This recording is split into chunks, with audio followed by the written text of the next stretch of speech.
Hi, I'm Julia. And I'm Rachel. And I'm Kelly. And this is What You Should Read, the podcast where we should all over our books.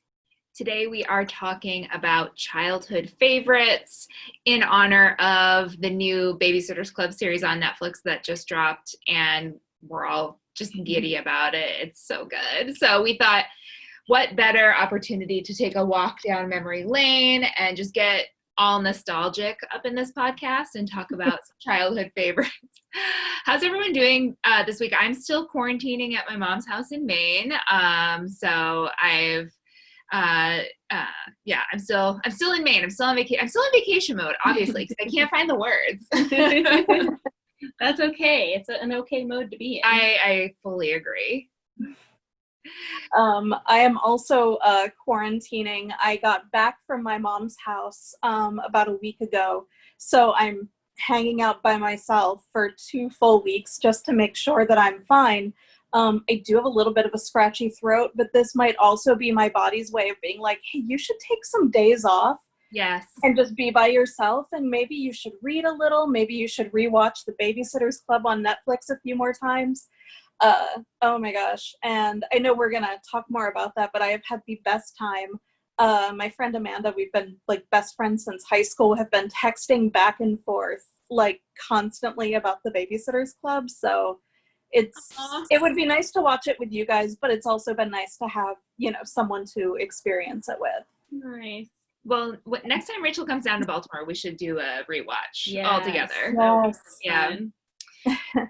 Well, speaking of books, what are you reading this week, Kelly? Well, I just finished Cinderella is Dead, which I had just been about to start last week.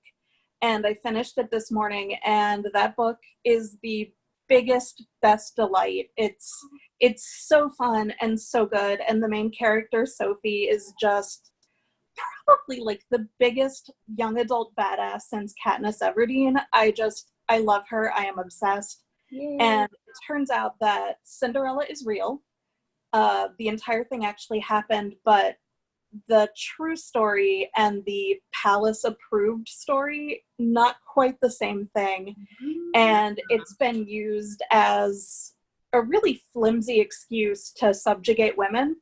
And Sophie's like, yeah, this bullshit's gonna stop right now. And it's amazing. You should both read it. Everybody should read it like immediately or sooner. And I think I'm going to be in a little bit of a book hangover, so I'm happy to have the new Catherine Center, What You Wish For. It's going to be very different, but her books are amazing, and I'm very excited for it. I really want to read Cinderella is Dead because I love fairy tale, anything fairy tale related, whether it's a retelling or just based on a fairy tale. Mm-hmm. So it just came out, right? Yes, it came out on July 7th. I believe the ebook is under $10. Oh, okay. And when I say that, I mean 8 and change, not like $9.99. Yeah. So sounds good. Rachel, what are you reading? So I am still reading the City of Gold, or Empire of Gold, sorry. The Empire of Gold, the third book in the City of Brass series. So I'm still reading that. It's a longin'. It's about 750 pages. Oh, wow. So, but I'm also reading on my Kindle Life as We Knew It by Susan Beth Pfeffer.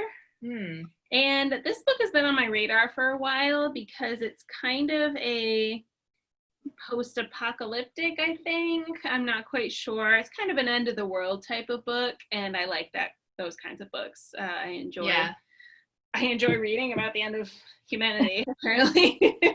The whole series is so great. I'm very excited. Oh, good. That's great, because I've heard mixed reviews about the following books. I don't know if it's just because they're different from the first one. Sometimes the first book in a series is really different than the following ones, but so far I like it.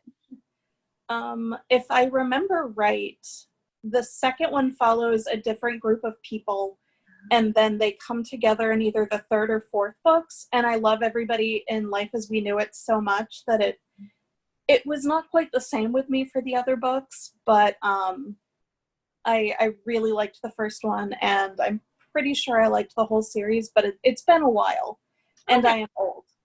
Well, it's good to know, so I can go into the second book prepared it's going to be different people. So that's great. Yeah. I like it when series do that sometimes, like switch up the cast. Yep, that can be great. Okay. Before I do mine, I'm going to go and turn off the AC that's up there because I can hear it and I don't want the sound to interfere. Sounds so good. I'll just cut this part out. I'll pause it real quick. Okay, we're recording. So I am reading this week Recipe for Persuasion by Sonali Dev. Yay. And I started it yesterday and I'm already almost 200 pages in. Nice. So I'm definitely enjoying it. It was a slow start, I think, but it's really picking up now.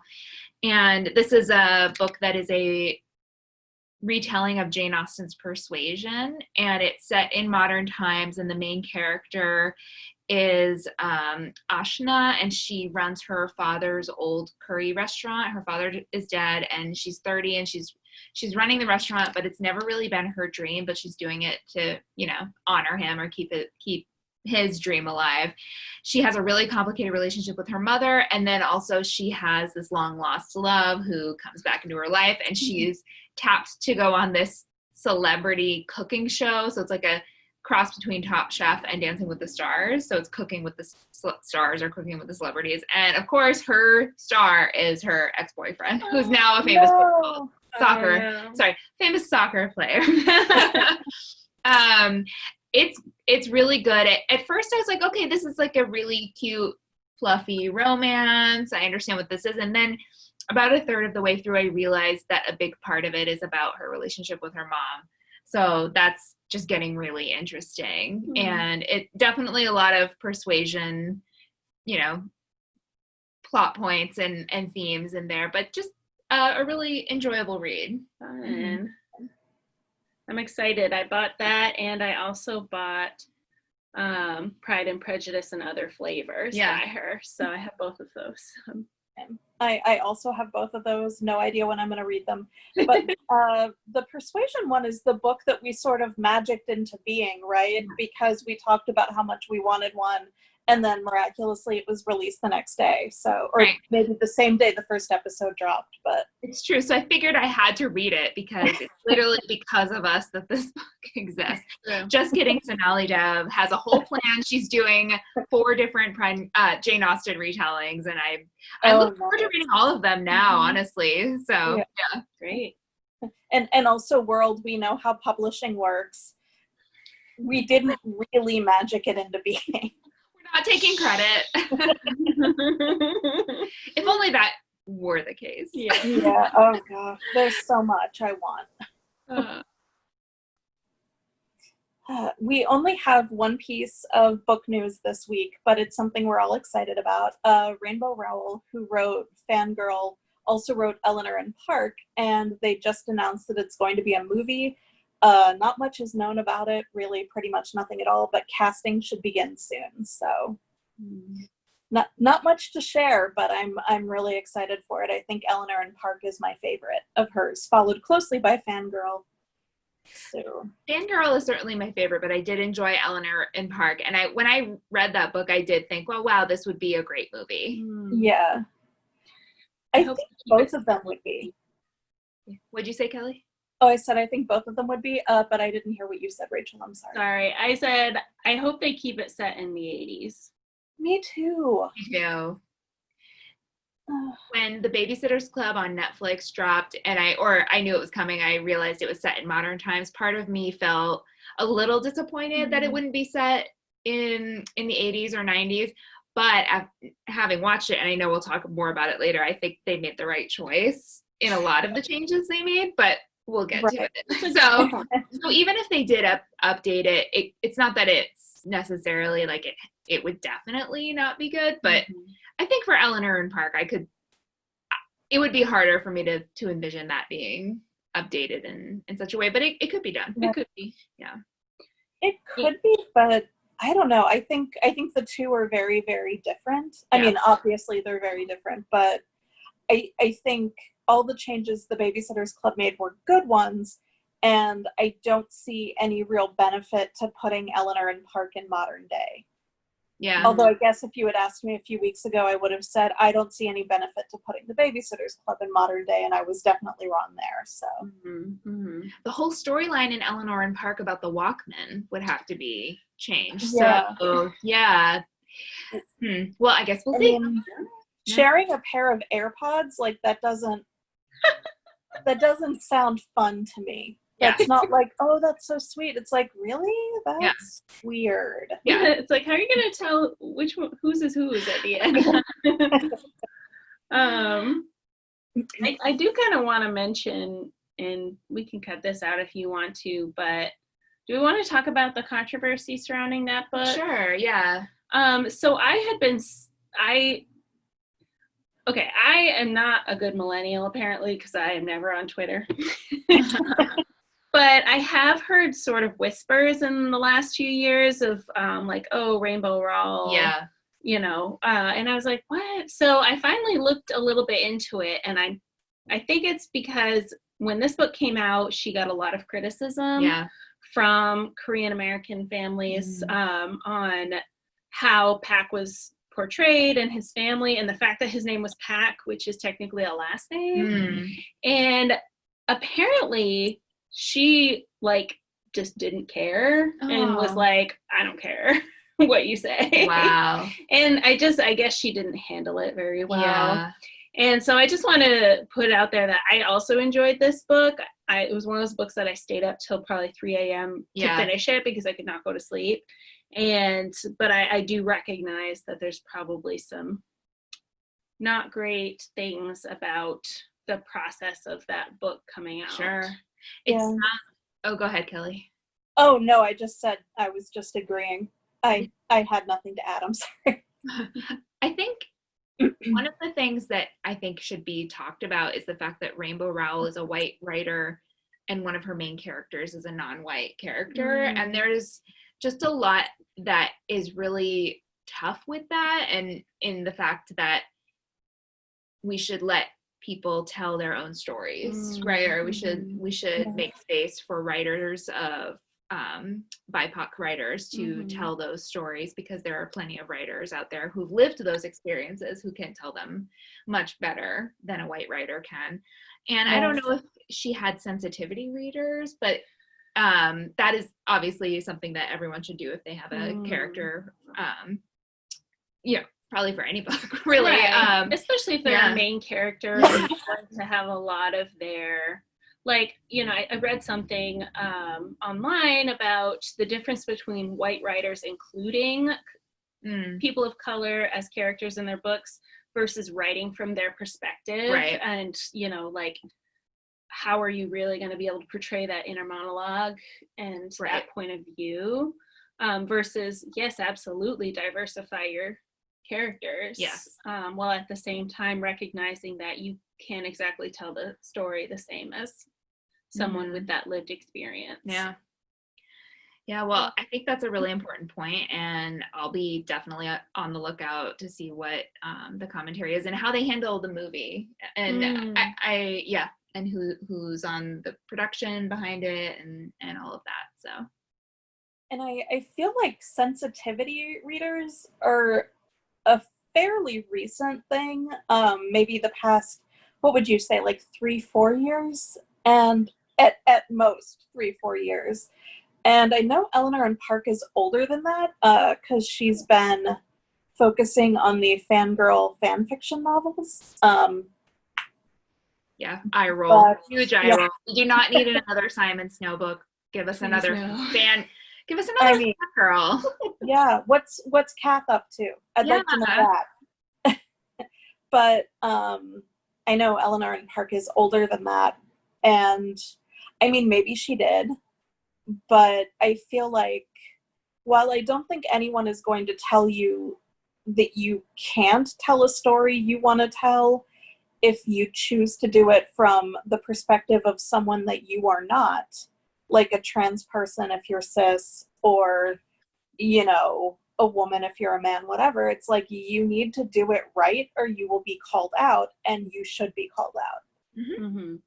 So, you know. And I think that it's the biggest disappointment is that she didn't respond well or isn't even saying anything now. You know, if I would hope that Rainbow Rowell would take this feedback and maybe make some sort of statement about how she understands where the criticism is coming from and owning up to it, and you know, then talk about what she would like to correct in the movie version. You know, I think it's important for white people and white creators to own up to their mistakes, and so yeah.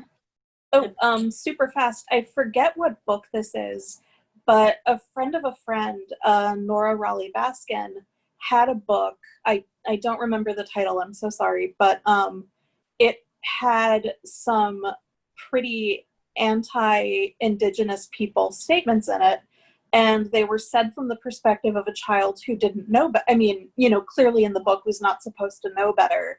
It wasn't something that the author was saying, you know, whatever. Right. But she got some flack for it, and future editions of the book ended up being changed. Like, she changed the statements and she had an afterword, and it was, I believe, an afterword or an author's note or something explaining why it changed. And maybe I'm sure Eleanor and Park is still doing pretty well, but maybe any future printings could have maybe some changes if she felt like doing that, and it sounds like maybe she does not. I know. That would be so great, though. She could even do, like, put in an interview in the book with her and have a Korean American journalist interview her about, like, why the changes were made the way they were. Right. There's an opportunity to do the right thing, and I do think Rainbow Rowell has been pretty quiet on Twitter about everything that's been happening lately, the protests, and that's really disappointing because her books have meant a lot to me. So it's just, it's disappointing. Yeah. Okay, so maybe we're slightly less excited about the movie than we thought. I'm sure it will be a good movie. I hope so, but I hope that whoever ends up doing this, that maybe they'll take these criticisms and suggestions made from people, not us necessarily, but you know, made from people to heart, and make it better and more inclusive. Because I mean, obviously, anytime we move forward in history, we get better about things. You know, like, and now we as a society know better in theory, and we're doing better, kind of. So, you know, I don't think it's too much to hope for. I think we can share, I know there's a lot of Korean American people on Twitter talking about this issue, so maybe we can share some of that on our social media and just get their perspectives. And so we will see. We'll see. Yeah. We'll have to do a part 2 of last week's episode of, you know, books turned into movies. Because there's so many to talk about. So many adaptations. Yeah. And TV shows, like Little Fires Everywhere on Hulu was amazing. Oh, I still haven't watched it. Me neither. It's so good, you guys. I want to reread it first. Okay. All right. So our next segment is, you know what you should read. And this week we're doing a sort of a round robin. We're each going to recommend a few books from our childhood that were some of our favorites that we read as little youngins. So, Julia, do you want to start? Okay, sure. So I'm actually, since I'm at my parents' house this week, I had a big box of books up in the attic that I kind of brought down and was sorting through, and it was just, every book I picked up, I was like, I remember this one. Oh, I remember this one. Oh, so cute. So of course there's a ton of like Sweet Valley High in there, a ton of Babysitter's Club. Obviously that was my favorite. Lots of Nancy Drew. So those are, you know, Anne of Green Gables series. I had all of those. So those were definitely my top, I guess, series, I would say. But then I found a couple of standalone books that I had forgotten about, but that as soon as I saw them, I remembered immediately how much I loved them, and they were books that I'd reread. So the first one I want to talk about is P.J. Clover, Private Eye. This was a series as well, and this is The Case of the Borrowed Baby, the one I have with me right now.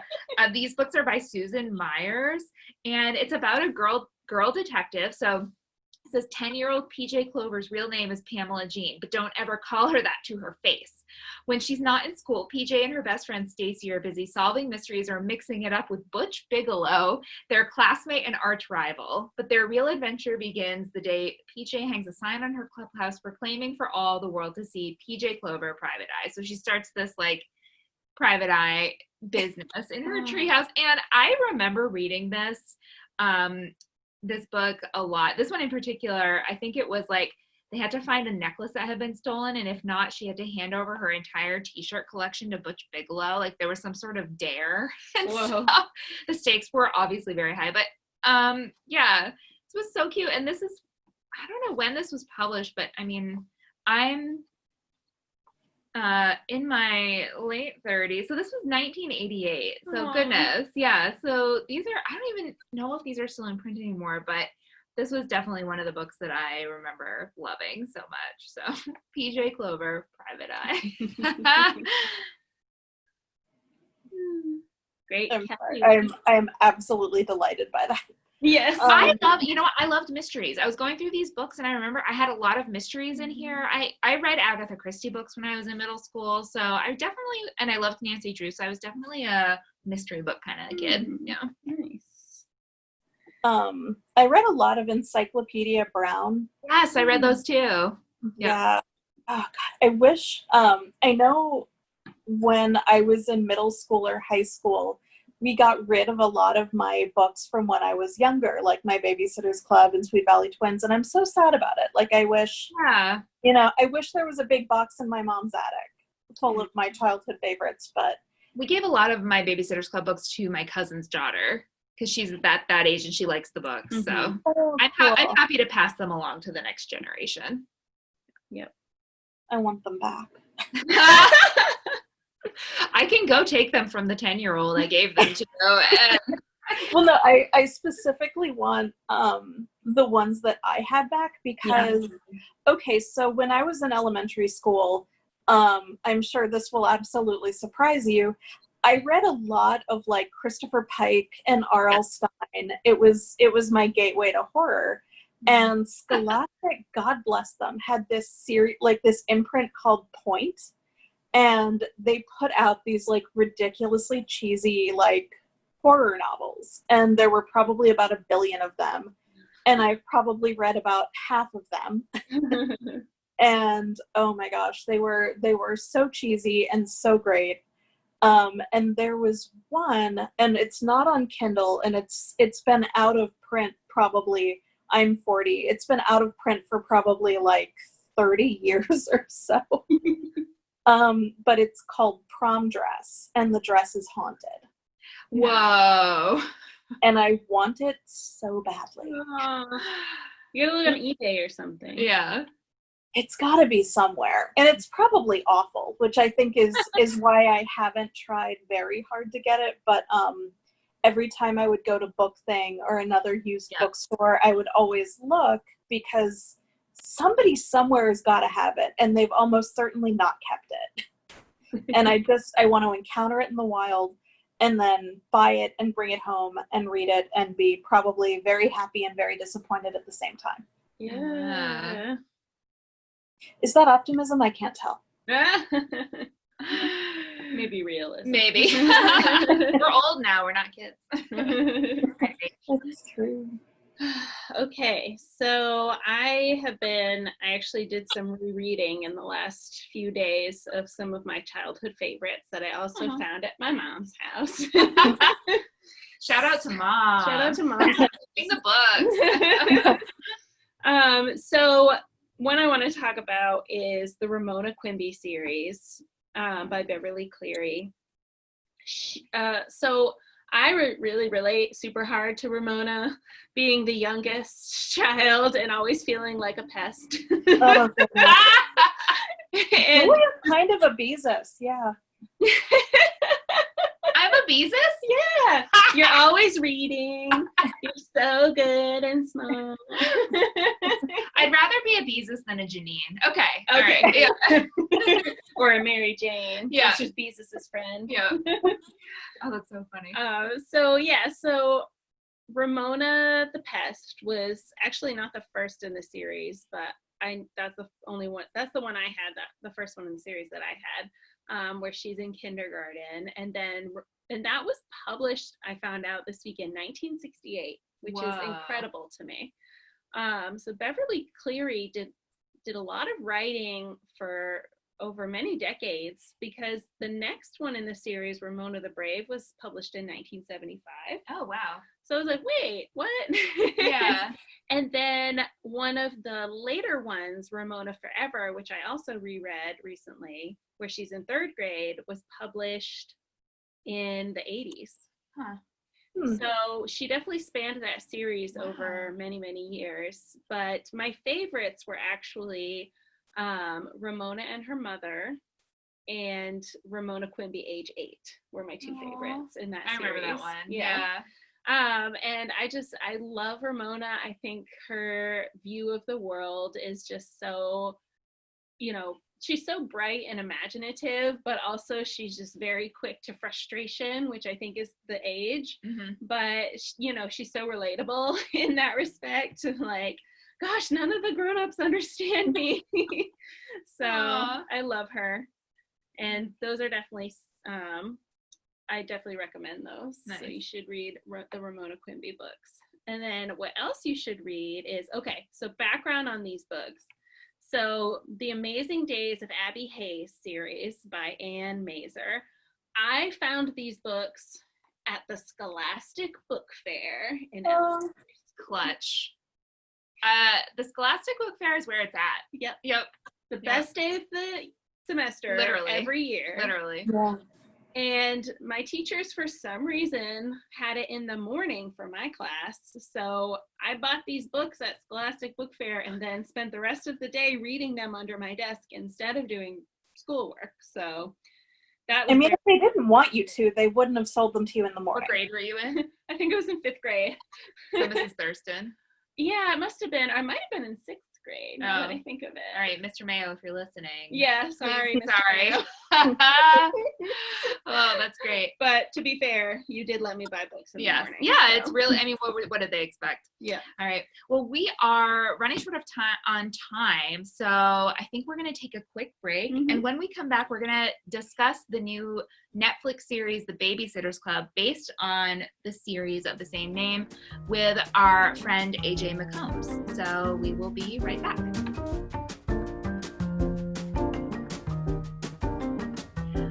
And we are back, and we are joined by AJ McCombs. Hi, AJ. How you doing? Hello. I'm very well. How are you guys doing? Doing well. Thank you for joining us. We had you on to discuss the new Netflix Babysitter's Club series, and I wanted to have you on because you have read the books, and I know that Rachel, Kelly, and I have read all of the books, but I know you've read a couple Brag. of them. Yeah, I know. I mean, is it? So I know the 3 of us read them in childhood, and they're a big part of our childhood. So I know we love them and could gush about them for hours, but I thought for this episode it might be fun, interesting, maybe a little scary to have someone on who maybe has a different opinion of the books or could offer some critical opinions of it and have a discussion. And also the new Netflix series is coming out, so I just thought it would be fun to talk about it as an adaptation. Yep. So why don't you tell us a little bit about how you came to read? I know you read the first couple books, so how you came to read those 2. Full disclosure, in my case, did the audiobooks for it. I did, for those who don't know, Ellie Fanning, is that her name? Ella Dakota? I think it's Ellie. Yeah. Yes. Read the audiobooks for, I want to say the first 4 or 5 in the series. Mm-hmm. Yeah. And I did the audiobooks for them just because I didn't realize this. They are still hard to find in terms of book form at your local library. Yeah. I think I'm still maybe on the list waiting for book 1, Christy's Big Idea, just because there's that much of a backlog for it.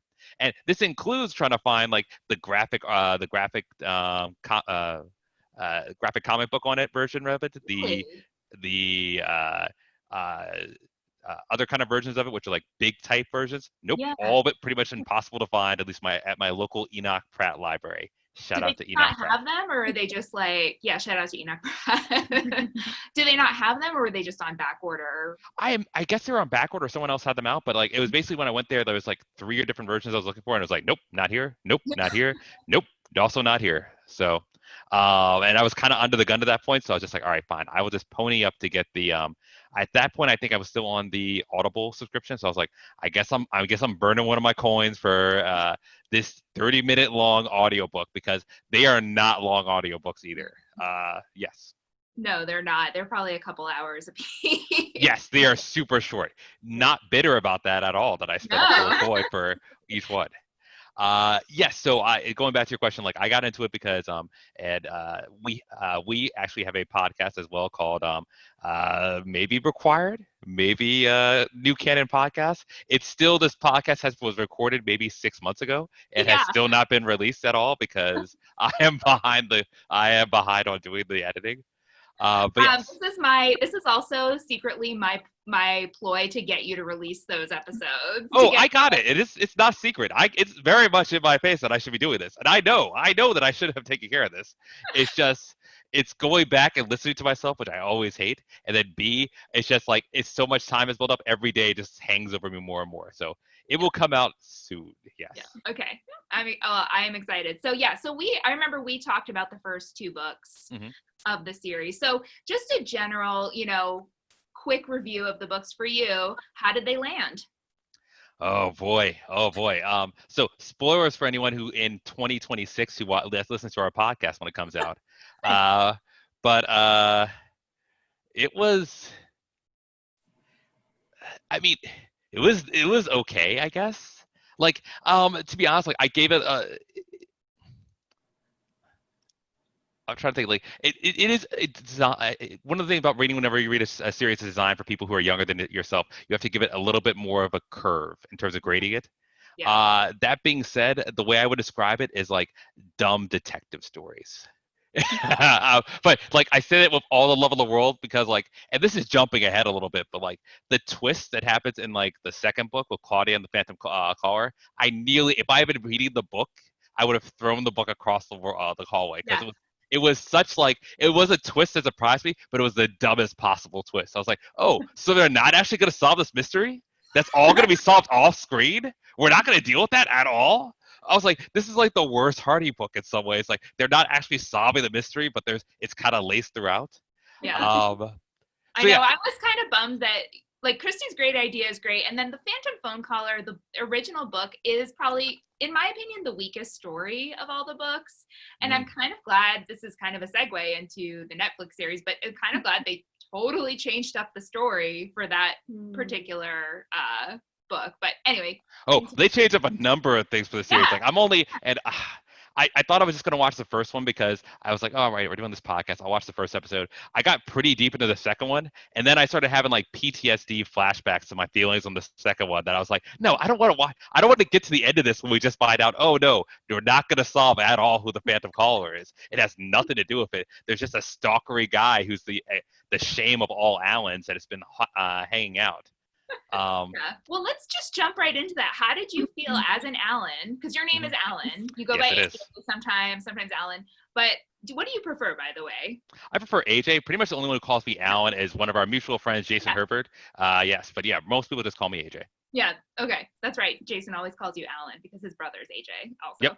Yep. The second favorite AJ in his life, I imagine, yes. Shout out to Jason. Shout out to Jason. Yeah. But yeah, so they completely erased Alan Gray from the narrative of the second episode. Oh, really?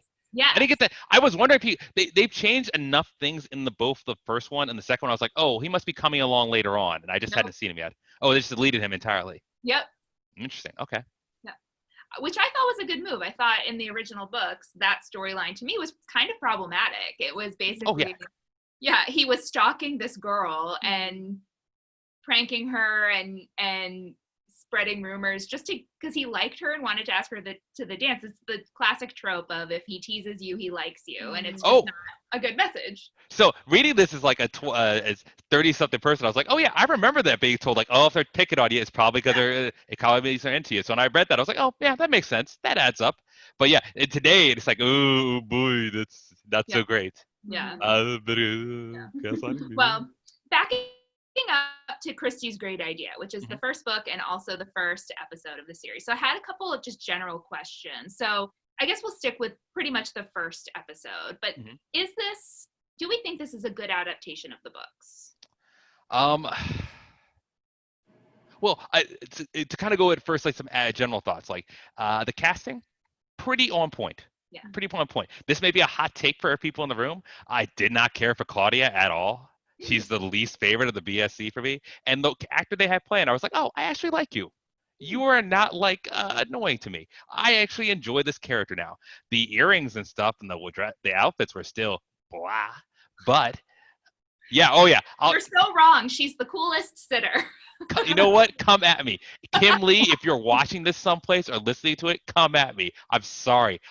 There's a point, and I think the first book where she has like pink elephant earrings or something like that, and I was like, that is ooh no. Even for like middle school, that's not good. And I'm saying that right now, and there's some fan who's like writing right now, no, it's pink unicorns or something like that. It doesn't matter. It's still either way it doesn't work. Yeah. But yes, I agree with you. The casting was pretty good. Yes. Yeah. Kelly, do you have any thoughts on the casting? No, I absolutely loved it. I think for people our age-ish, the adults, the people they chose for the adults, obviously Alicia Silverstone, but Mark Evan Jackson, who has been in most of my favorite sitcoms at this point, like as Marianne's dad, is just probably my absolute favorite thing about this series. My second favorite thing is pretty much everything else, but Richard Spear, love that guy. Yeah.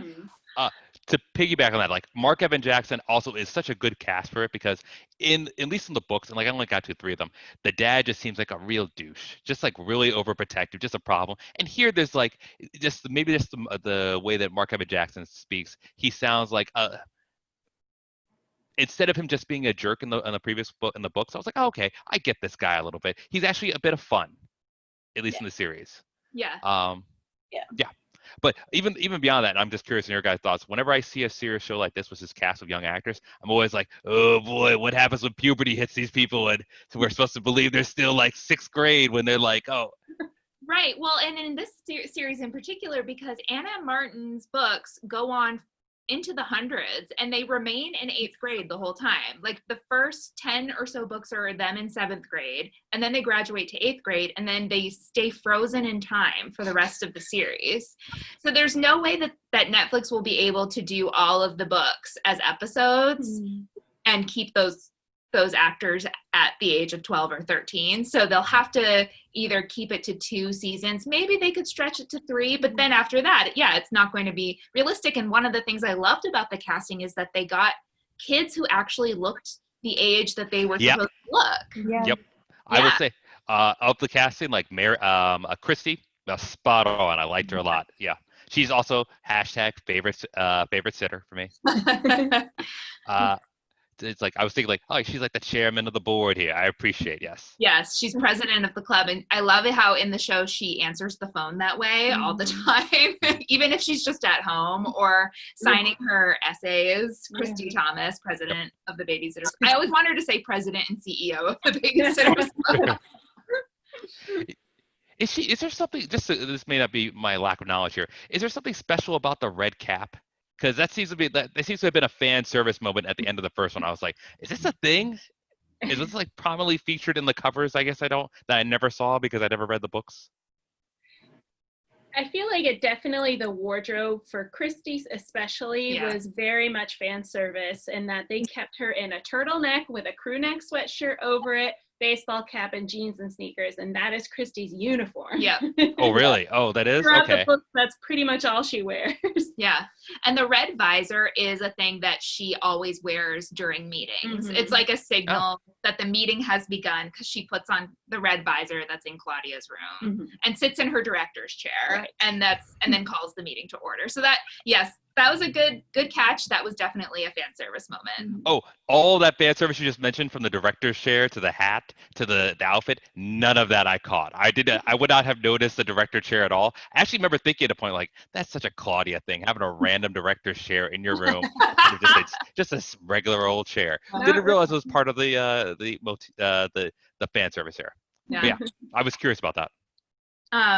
Going back to Claudia, though, one thing that I thought was interesting, that I don't think this was in the books, but the character in the series is, they kind of made her a conspiracy theorist. Did anyone else catch that? She has a couple of moments where she says something like, so Christy has her great idea to have this babysitters club, and she comes and she tells her friends about it. And she said, well, I saw my mom running around calling everyone she knew. She had to sign up for this website that charged her $80, which, side note, I thought that was a really elegant way of explaining why, if they had a babysitters club today, they wouldn't just start a website, right? Yeah. That was a really elegant kind of solution, because that was my first thought when I saw them doing this series. I was like, well, if it's today, why wouldn't they just use the internet? But they would have, so she said she had to pay for this expensive babysitting service, and then Claudia says, yeah, which would sell her information to the Russians. I was like, okay. And then later on, she says something like, social media rots your brain. So I said, oh, okay, I see. She's a little conspiracy theorist. I'm down with that. See, so here's where I might slightly disagree. Okay. I think we kind of talked before in terms of the series about how it would work in the 90s, and I think, like, to enjoy the show, you have to, like, shut down part of your brain and say, like, how would this one telephone service work where you're only supposed to call during a set period of time during a day to get a sitter work in today? I still think it would end up being a website, but it's just one of those, at some point you just have to go into it, like, okay, I'm buying into this. There's a website, you put flyers around, people will apparently take the flyers and not just immediately pitch them in the trash, and that's how it works. But yeah, that's one of those things, like, even with, like, the phone, I was like, I shouldn't be down for this, but you got an 80s phone that's clear and see-through. I think I might have had something like that when I was a kid. I was like, nope, you know what? I think I'm here for this. Let's go. Yeah, I liked the little bits of nostalgia that they would throw in. So I guess that's a good segue into talking about, they definitely made a lot of changes, right, from the books. So what were some things that were different from the original series that we liked? Rachel, do you have any thoughts? So what I liked that was different from the book series was, I did like how, I guess to me, the friendships between the girls felt different in a good way. And I don't know, again, if it's just maybe they didn't go that deep into it in the books, but in the show, I felt like they kind of explained a little bit more sort of how the group had split a little bit as they started growing up, and now they're coming back together over this shared, we're so talented at babysitting to start a business. And at the same time, I loved, now that they're together, they were very quickly, like, good friends again, very supportive of each other. And I do like the relationships between the girls. And I do think that's a little different from the books in a good way. Yeah, I would agree. AJ, I want to get you in here. Is there anything that you found different from the books that you liked? I guess a couple. Well, it's also kind of hard to say because I'm not that deep into the series. I do like, obviously, the efforts they made in terms of diversity, in terms of, like, oh, they made Marianne my least favorite sitter. You guess did a swap in terms of her being, I guess, Black or multiracial, I guess, for the series. So, cool. Kudos for that. I guess other changes they made, which I appreciate, and we'll see how much it affects it. I do like, and this goes back to Marianne, she's not constantly crying all the freaking time, which was just part of the reason why she's a tier in terms of sitter for me. She's just sensitive, AJ. She's just sensitive. She's not afraid to show her emotions. The worst. You got to lock that stuff up. You got to lock that. But the other change, and well, I don't know. I guess I'll find this out later. We had a debate about this beforehand. I felt I felt the reveal that she in the first book that whatchamacallit just had diabetes to be another one of those moments I would have thrown the book across the room, because I thought like, oh, okay, the reveal is gonna be like she has some sort of like elm disease, or I think that particularly we remember talking online saying like I thought it was gonna be something like a serious disease. I actually thought when I first did the audiobook like it would be like AIDS or HIV. And this is not to get heavy, but like, oh man, that'd be a great way back in the 80s to talk about this serious disease and actually personalize it, folks. Nope, it's diabetes. And I was just, what? This is the dumbest detective right now, and threw it across the wall. I'm interested to see whether or not they update that and see if they make it something more serious. Like, I don't know. Actually, it's not. It's. Do you want me to tell you? Yeah, because who knows if I'll actually get through it. Well, okay, it's still diabetes, but the way they explain why she's so secretive about it, I think they've updated it in a way that makes total sense. It's better explained, yes, for sure. Yeah, definitely better explained as to why she wouldn't want to tell anyone, or why Is it like type 4 diabetes, like the carnivorous? Basically what happens is she goes into a diabetic shock or something at school, in her old school, and someone films her and it goes viral and people are teasing her about it, like cyberbullied. So she basically she's basically been bullied. She basically has PTSD from this experience of having been bullied for it. And so she just figures like, well, I just won't tell anyone. I'll start afresh and I'll just be like a normal kid, and that way this won't follow me. But then it comes out. So I thought that was like, I think that's in episode 3. Yeah, The Truth About Stacey, which seriously is the best book in my opinion of the first 3. But yeah.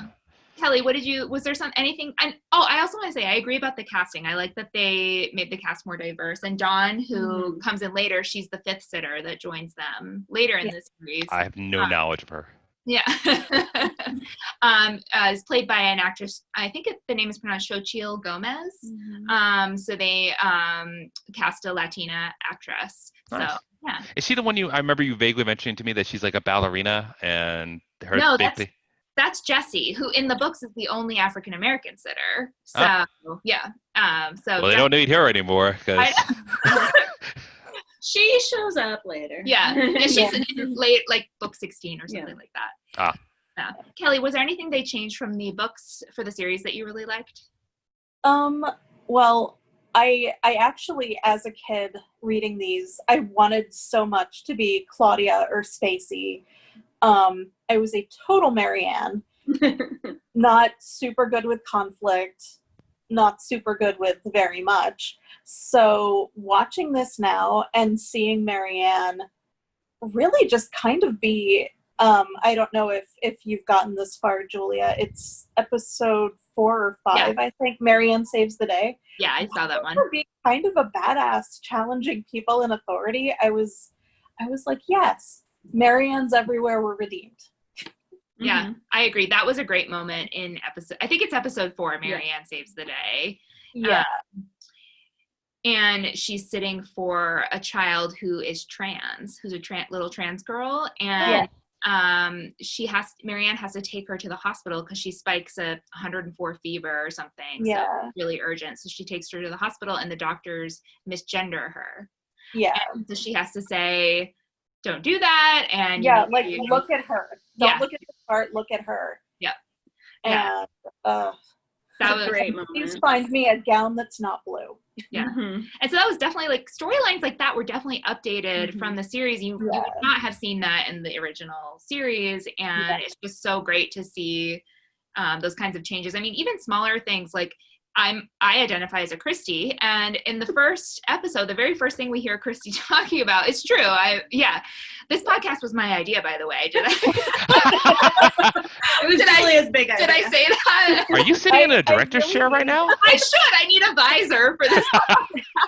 I really need your name in the future for these to always be like Julia, president and founder. Yes, I'm going to start answering the phone that way. But I loved so she gets in trouble in the first episode and also the first book for being disruptive in class, and she has to write an essay on decorum. But in the books, the disruption is just like, yay, I'm glad that class is done, and so she embarrasses the teacher.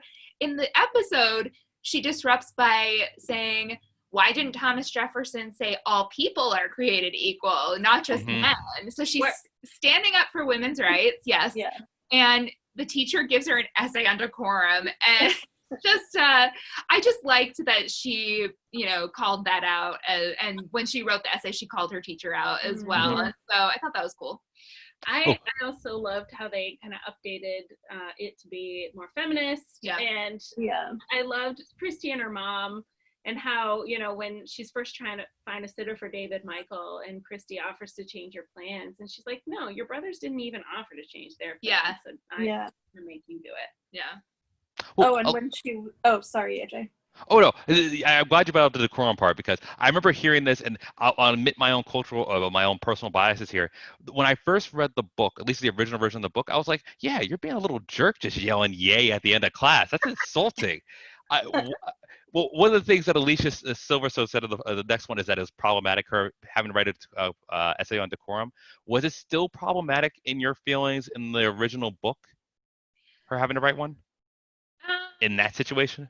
No. Okay. I think that was justified to give her that assignment. Mm-hmm. It's only 100-word essay. Yeah. Yeah. Oh, Yeah. I remember though back in that day with 100 words. Oh boy, Yeah. that That's goes like my half a night. page. Yeah. The end Yep. counts as my last Yeah. word.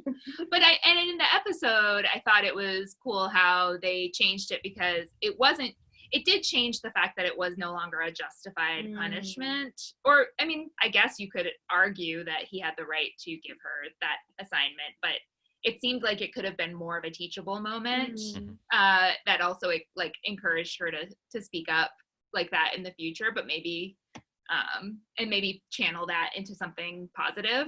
But yeah. Sort of a question about a random update from it. I don't know if anyone has any knowledge, or does anyone who's hip to the young people? Do they still draw on their sneakers? There was that moment that Claudia did that. I was like, I remember doing that when I was in school, but are they still doing that on the sneaks? Are they still passing notes for that matter? I was like, with text. The notes thing, I don't know. The notes thing, yeah, I was like, wouldn't she just text her? But they probably can't have their phones in class. Yeah. Well, Probably don't want to risk getting it taken. Yeah. Yeah. Well, that kind of surprised me, because I feel like, and this says something about the time we're in, with the number of school shootings, I thought most schools allowed kids now to keep their cell phones for safety precautions. I don't know. Hit these guys up in the comments, shoot them an email, send them a text, let them know if I'm completely off. Let us know what the kids are doing. Are they writing on their sneakers these days? I feel like that's just something Claudia would do. True. Yeah. It's always got to be drawing. Yeah. Yeah. Well, you guys didn't draw on your your sneakers as well? Because I remember filling in the white spots with like pen or whatever I had. Yes, if I was bored. I did sometimes. Yeah. But We would get in trouble. I felt like if I got caught, I'd get in trouble. So I very rarely did anything like that. Yeah.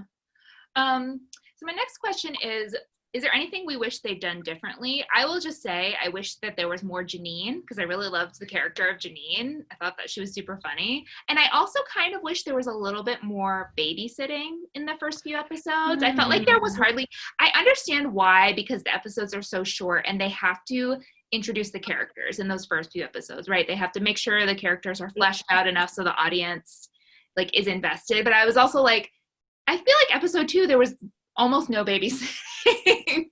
So that was those were my things. But I don't know, Kelly, was there anything that you were hoping to see that you didn't see? Well, it's funny because episode 2 actually was my favorite babysitting in the entire series. Because Karen Brewer, spooky kid, love her so much. Krakatoa is an atheist. Icon. Yeah, so good. So really, if that was the only babysitting I ever saw, it would be enough for me. Fair enough. Yeah. But I do feel like, and I don't remember how many of the books I ended up reading. I'm pretty sure I stopped before Sharon Kilbourne became not a jerk. Because then I, started reading Stephen King like a totally well-adjusted kid would. But I don't know, like, I do wish I had seen more of, like, Charlotte Johansson and the non-Mallory Pike kids, although we didn't really meet her until the very end, I don't think. But yeah, like, I did like those kids, some of them. and it would have been nice to see more of them, but I don't know. Karen Brewer, my absolute favorite now. Yeah, that she was great. So great. AJ, I want to get you in here. Was there anything that was missing from the episode that you were hoping to see that was in the book? Well, I don't know if it's missing so much as I'll just still say it. Like, I think this show would have worked a million times better if they set it in the 80s. I think they could have gotten, like, if they had gone just like, we're just going to make it a period piece, really go into the 80s nostalgia, I think it could have popped. And it would have, like, just seeing, like, it would have been so much more fun in terms of seeing, like, oh, wow, I remember having that shirt on. I remember having that backpack. I remember having a trapper keeper like that. So, That's yeah. True. Yeah. It's not that it's not there. Or I should say, it's not that it's there. It's just something I wish was there. Yeah, like I said, I think if you're someone watching it, you have to at a certain point in the first series, just like first episode, go like, yep, I'm here for this. This idea of like having a small window would work. These people would not have cell phones to solve basic problems. All right, I'm here for it. But yeah, it's funny. Like, at BSC at its core is basically a detective series, which I love. It's my genre. But like most detective series, they tend to work better when you move them into the past because technology just takes away so much fun. Not every book is a mystery, FYI. All good ones are. But yeah, you're right. I mean, we kind of talked a little bit about this offline, about it would have been cool to see it set in the 80s. I do like the updates that they made, and I don't know how those would have worked, like the different storylines. But I don't know, it would have been interesting to see them do that in a way that worked. And yes, we would have gotten the nostalgia also. Yeah. And I'm huge into 80s nostalgia. Like, it's really my jam, but I don't know. I don't think that you would have been able to do a storyline like Bailey the trans kid in the 80s. Like, yeah. Not in the same way that they did. Oh, sorry? So just not in the same way that they handled it in modern times, in this episode. Yeah. Yeah, but I also think if Marianne had basically yelled at the doctor and the nurse like that, they also would have been like, get out. Yeah. Yeah. In the 80s, like, she would not have been able to do that. Yeah. At all. So I don't know. I'm kind of okay with it being in modern day, although, like I said, I'm usually very much here for 80s nostalgia. Mm-hmm. Yep. Yeah. What about you, Rach? Was there anything missing from the series that you had been hoping to see or would have liked to see more of, maybe? I would have just liked to see more in general. You know, a 30-minute episode was not enough for me. Yeah. They were pretty short. Yeah. Ooh, see, and for me, I kind of love that because, like I said, I did not intend to watch more than the first episode, but they were so bite-sized. I was like, oh, okay, I'm halfway into the next one. Didn't even realize. Yeah. Yeah. I don't even know how. We know you're gonna log off and watch all of them just right after this. Just binge the whole thing. I might just get at least to as far as I've read, which is the third book. Okay. So I guess the next one is The Truth About Stacey. Yep. Okay. Just to see that moment when it comes out, because I still like I said, the boss moment of the entire series was, I guess, in book one where she says like, I have diabetes, and Chrissy's just like, that's it. I was like, Chrissy, you're my girl now. Yeah. They did that in the series too. I loved when she said, you're not the only one in the world who has diabetes. We know what it is. Yep. Like, we all know people with diabetes. Yeah. Yep. I also learned that Halle Berry has diabetes, which I legitimately did not know until I saw it on her. I didn't know until this moment. Yeah. Yeah. I will say, I do have to, on one hand, defend Ann M. Martin that back in the 80s, a kid diagnosed with diabetes had like a really short lifespan, predicted lifespan.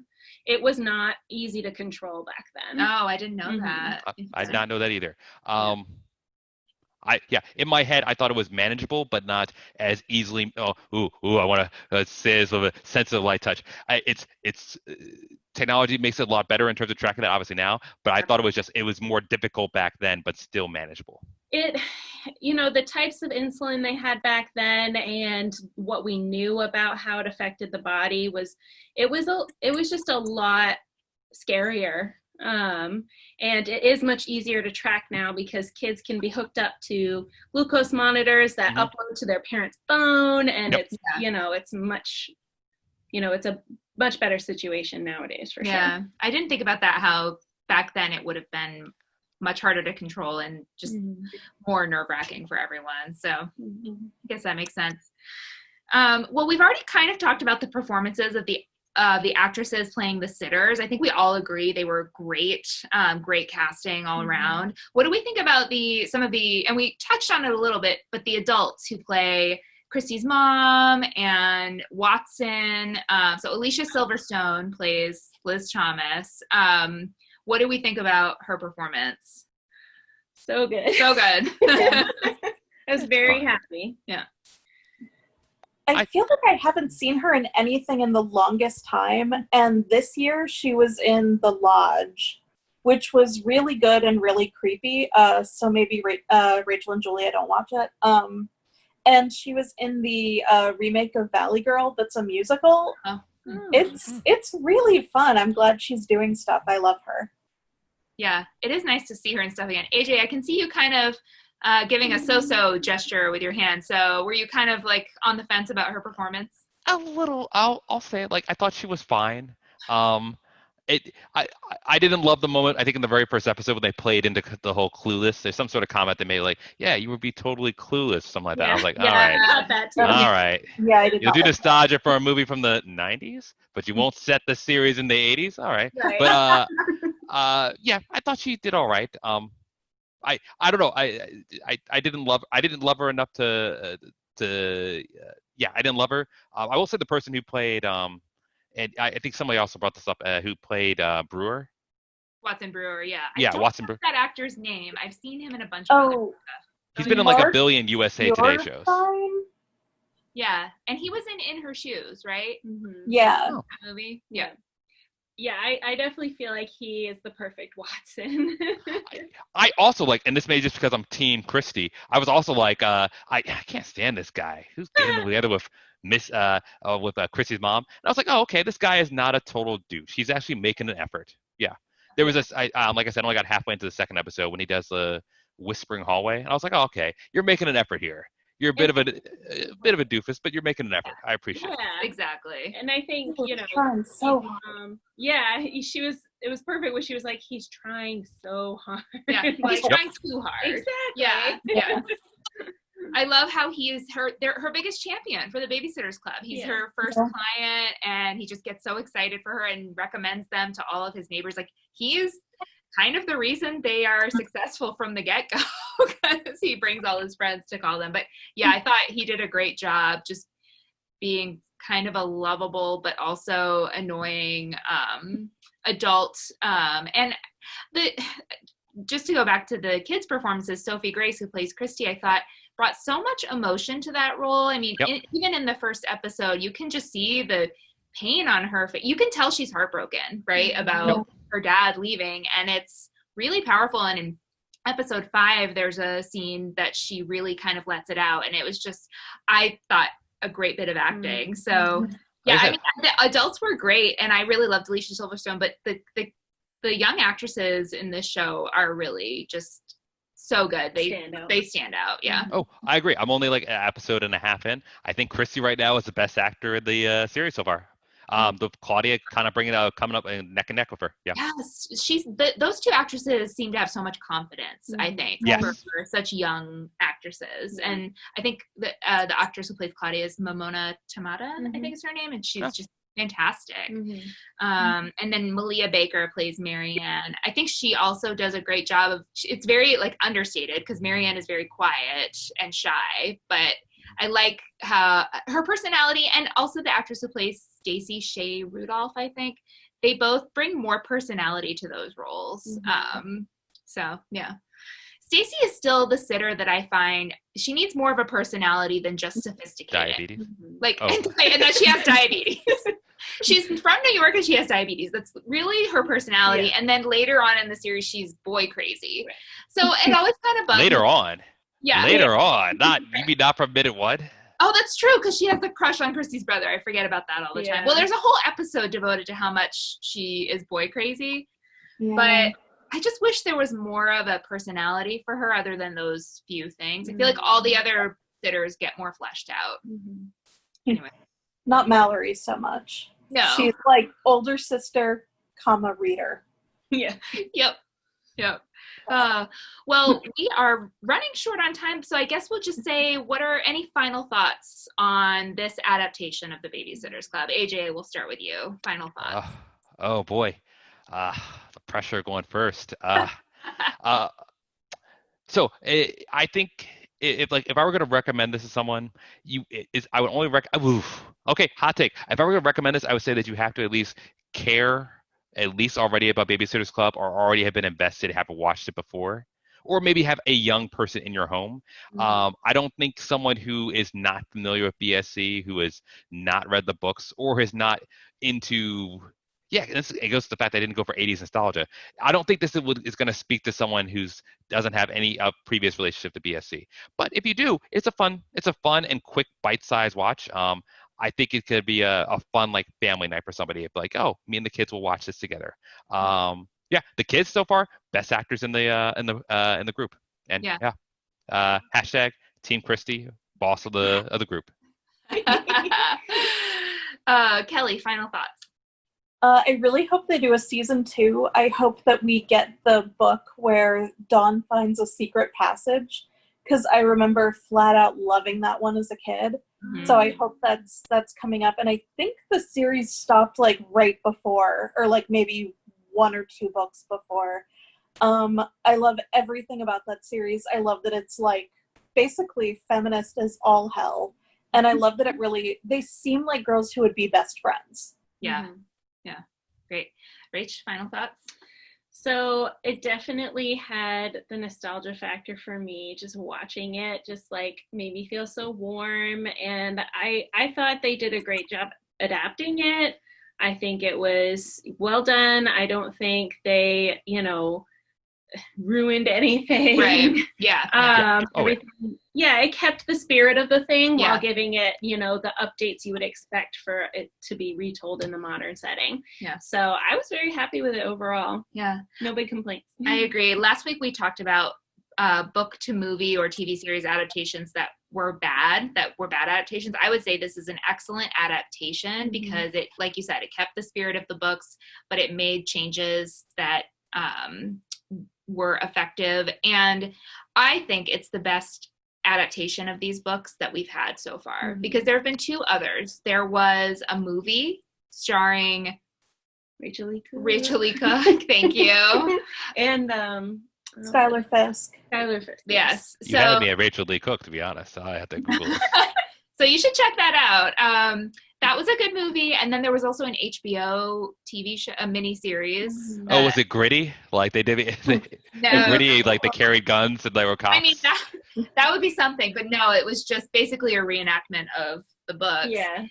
This is by far, for me, the best adaptation so far. So that amazes me. I thought, like, and granted, maybe this is something about Anne Martin. She needs to get on top of like this. I thought there were going to be like an animated show, like a new animated show, a computer-generated show where they had the sitters. The fact that it has not been licensed to all get out.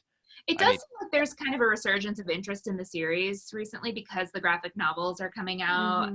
So I know we have a cousin who her daughter is 10 and she's into the books now too. So maybe they're making a comeback, or maybe they never went away. I don't know. It's been a while since I've been a kid. I know when I was a kid, I read them all several times over. So yeah, you're right.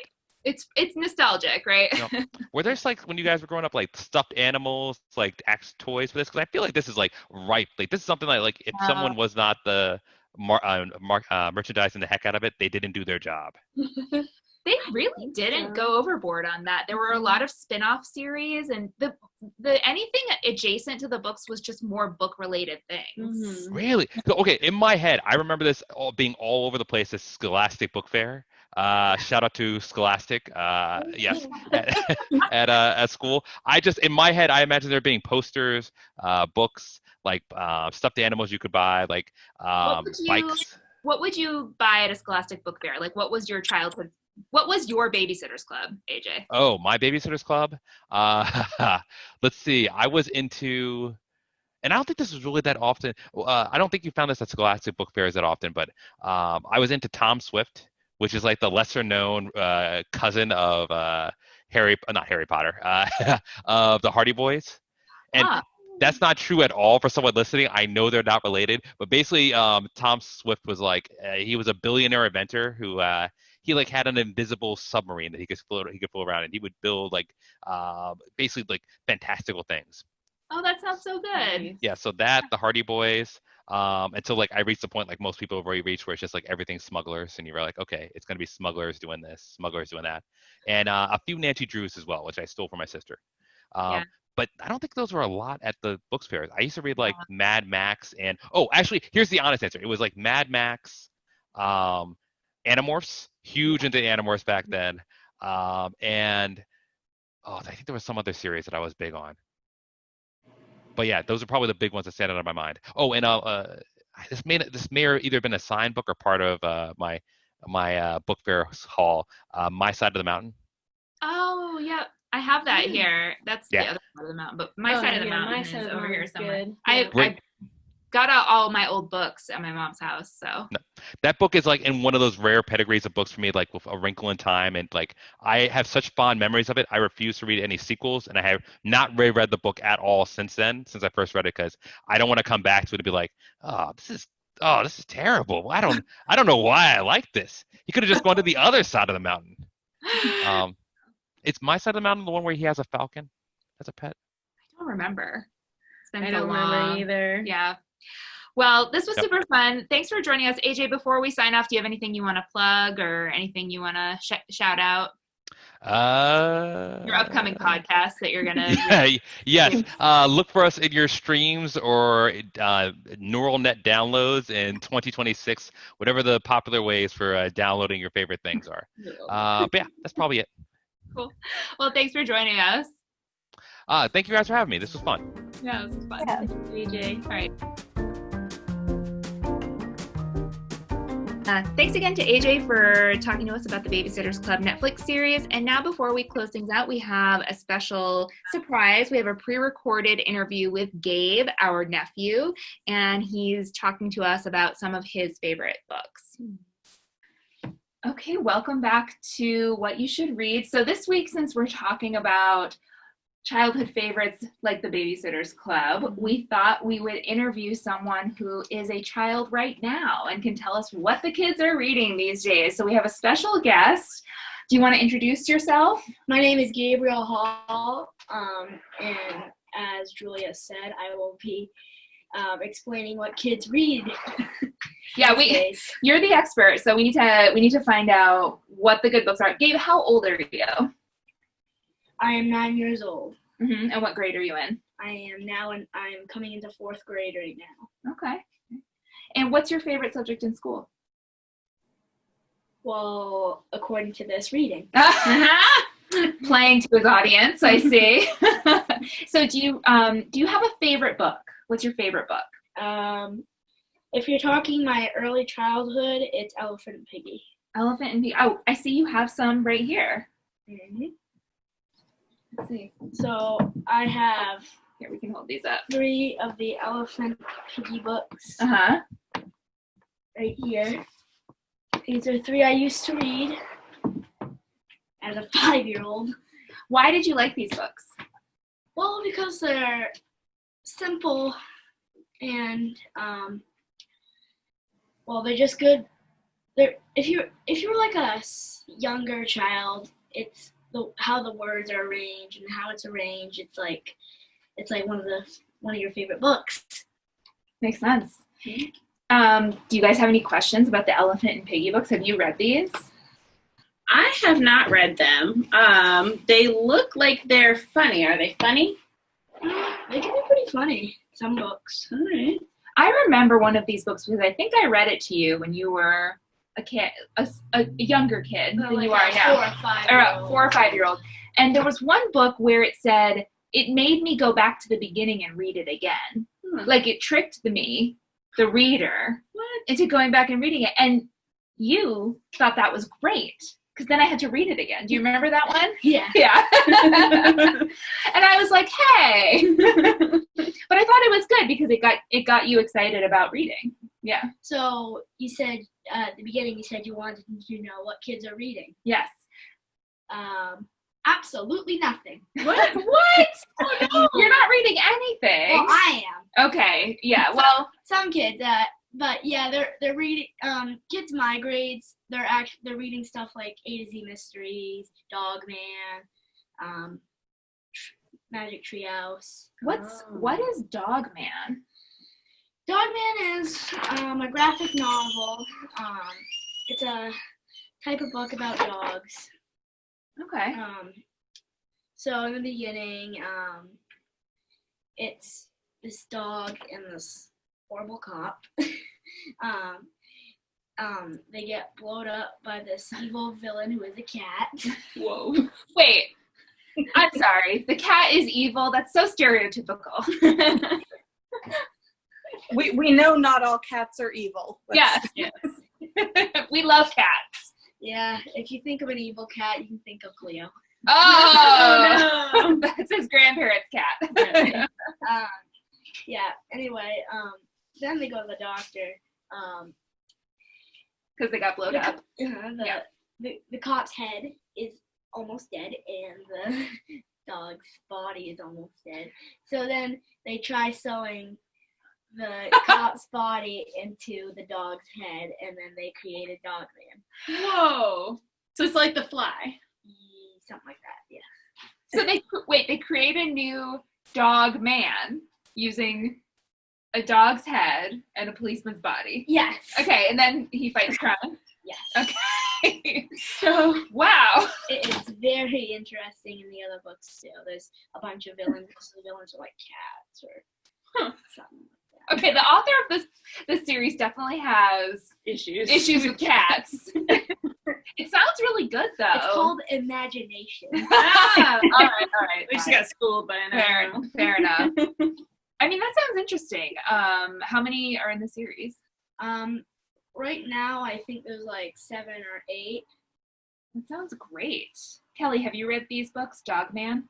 No, I'm actually kind of wondering if Gabe is not making this up.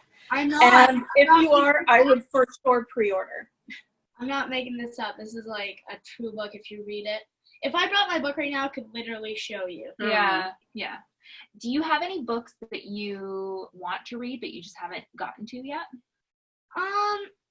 I wanted to read the Harry Potter series, but I haven't been really able to. Have you read any of the Harry Potter books? I've read part of the first one, okay, but not much, and I've watched like 5 or 6 of the movies. Yeah. So the rest of the series is on your to-read list? Yes. Yeah. I think you'll like them. I mean, I loved the whole series. Yeah. They started coming out when I was your age, so I grew up with them. Kelly, do you have any recommendations for Gabe, what he could read? I do. Actually, my author friend Darby has some really good middle grade books. They're a little fantastic sounding like that one. And when I say fantastic, I do mean quality, but I also mean in terms of a lot of fantasy. She has one about these people, and they basically prowl through Colorado and they kill these creepy, gross goblin type creatures. And that starts with Finn Finnegan, and it's really, really fun. I do not think there are any cats though, villain or otherwise. So, but her books are fantastic. I love them very much. Yeah. Sounds good. Yeah. I'm also getting to the Scurvy Dog series. Scurvy Dog? What's that about? So it's about these group of dogs, they're friends. I know a bit about the first one. It's about the dog who's most creative. So he's in his mind, they're in like a huge pirate ship looking for treasure. And in reality, they're in a shopping cart being pushed by a broom. Then they're looking for leftovers and trash cans. Oh, wow. And then like they get into all sorts of adventures and things like that? Yeah. Something like that. Okay. Sounds kind of like Dogman, just, yeah. It sounds great. Well, I'm glad you have so many books that you like to read. Mm-hmm. Are there anything else you want to say about books or? Not really. No? Well, That's okay. That's okay. Yeah. Well, those are some great recommendations. So if anyone out there is 9 years old and is looking for some books, check out Scurvy Dog. And I mean, I started reading Dogman since I was 7. yeah, so Dogman's pretty easy to read. oh, good. Including these, you can be like 4 or 5 and be able to read. Yes. Oh, the Elephant and Piggy books. Yep. Yeah, I think the Elephant Piggy books are great too if you have children and you are looking for books that you want to read to them. Yep. These are really, yeah. Yeah, That's great. Yeah. Well, thanks, Gabe. Yep, thanks for joining us. All right, and that's our show. Please follow us on social media, WYSR_podcast on Twitter and Instagram, What You Should Read Podcast at gmail.com, and What You Should Read Podcast on Goodreads. Be sure to follow us there. And now you know what you should read. You're welcome.